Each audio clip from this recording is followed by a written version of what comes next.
Welcome to my presentation. In this presentation, let us look at the properties of cross product and then show that vector A cross vector A. If we take the cross product of the vector and by itself, the result is going to be equal to 0. That is one of the properties which we want to prove. So to prove this, if we were to say vector A has components 3i minus j plus 2k, like that, we want to show A cross A is equal to 0. So step number 1, we want to write this one as vector A cross vector A.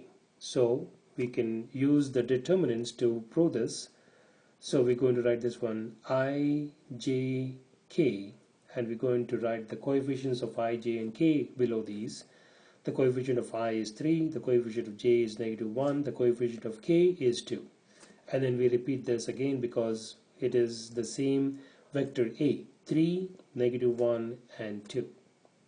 And if we were to expand this, and if I were to say I want to expand it along the first row, the sign convention we're going to use is positive, negative, and positive, and therefore when we expand this, we're going to get I, the minor of that is -1, 2, -1, 2, minus j, the minor of that which is 3, 2, 3, 2, and plus k, the minor of that is 3, -1, 3, -1.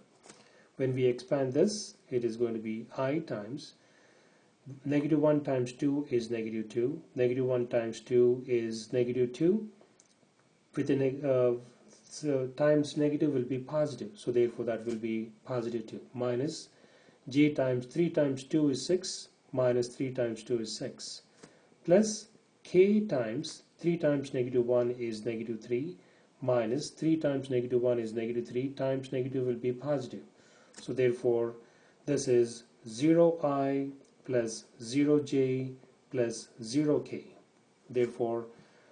Therefore we can come back here and then say vector A cross vector A, the product of vector A times vector A, the result is going to be equal to 0. That is a 0 vector.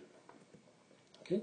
So in my next presentation, we shall look at some more examples related to vector operations in 3 dimensions.